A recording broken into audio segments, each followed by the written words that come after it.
Two of the Southern Baptist Convention's most influential roles are up for grabs, as the future direction of the powerful denomination remains undecided.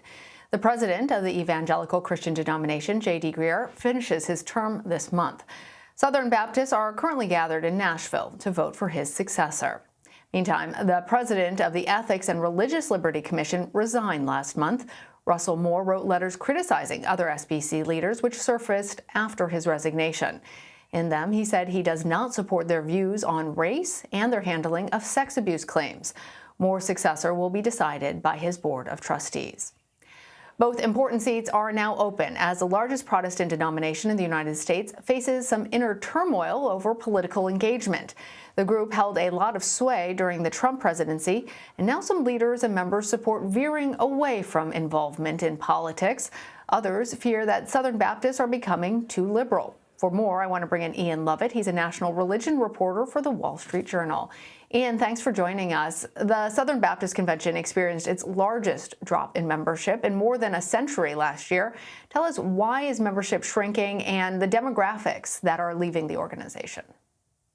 So the declining membership is a long-term trend. Like a lot of other religious denominations, Southern Baptist numbers have been declining since the mid 2000s, like they peaked in 2006.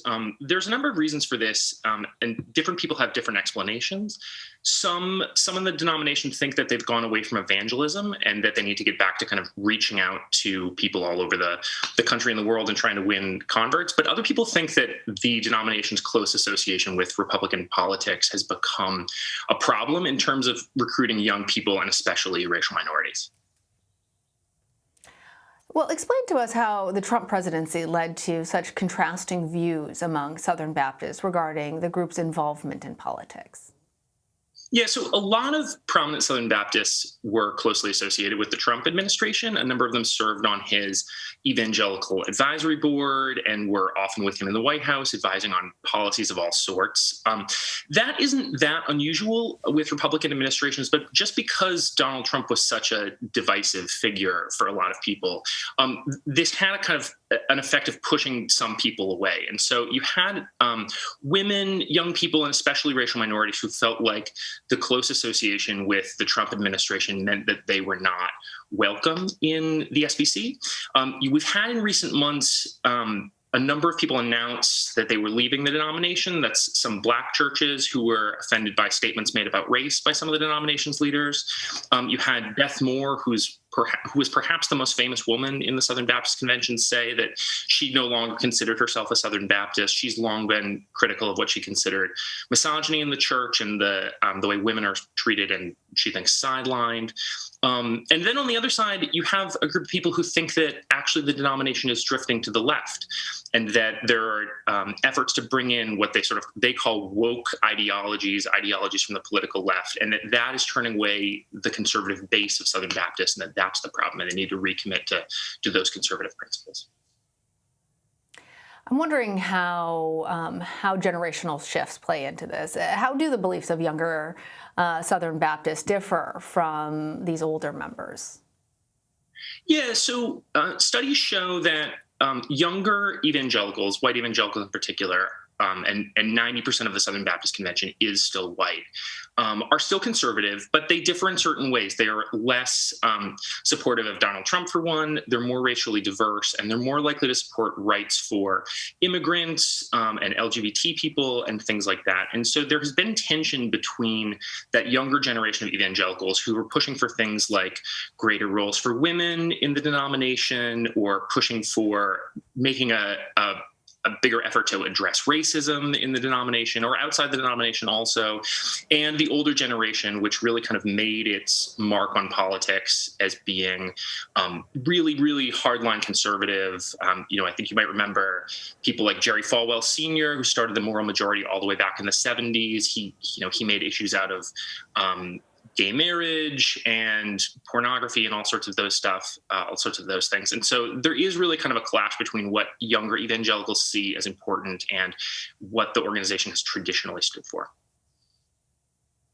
It's very interesting as you're describing, Ian, this inner tension between younger evangelicals, Southern Baptists, who want to see greater racial inclusion, greater rules for gender equality, and it sounds like an older, established portion of the group that feel like even having those conversations is too woke for them. So I'm wondering, as the Southern Baptist election is taking place, how much that might impact conservative politics in the country.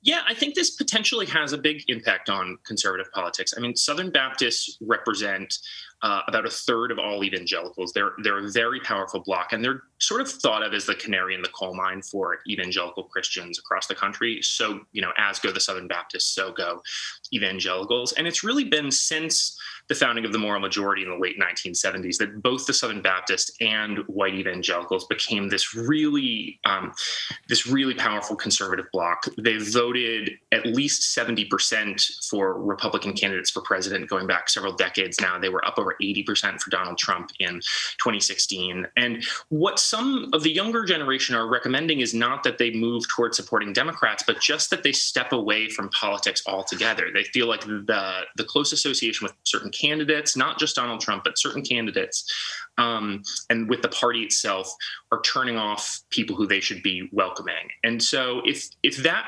faction were to win this election and maybe several elections going forward from here, I think we might see a lot less active involvement in political races than we have in the past. These past few cycles, we had some of the biggest megachurch pastors who are Southern Baptists endorsing Donald Trump, basically out stumping for Donald Trump, making TV ads that were effectively Donald Trump TV ads. And the denomination doesn't have the power to stop them from doing that, but it would be a major shift in tone if the president and the other top officials were really discouraging this type of thing. And I don't know if that would mean that those megachurch pastors leave the denomination or if they continue acting as they were, sort of in defiance of the people at the top. But it would be a big shift from a tone where that has been totally standard behavior for several decades now. Mm-hmm.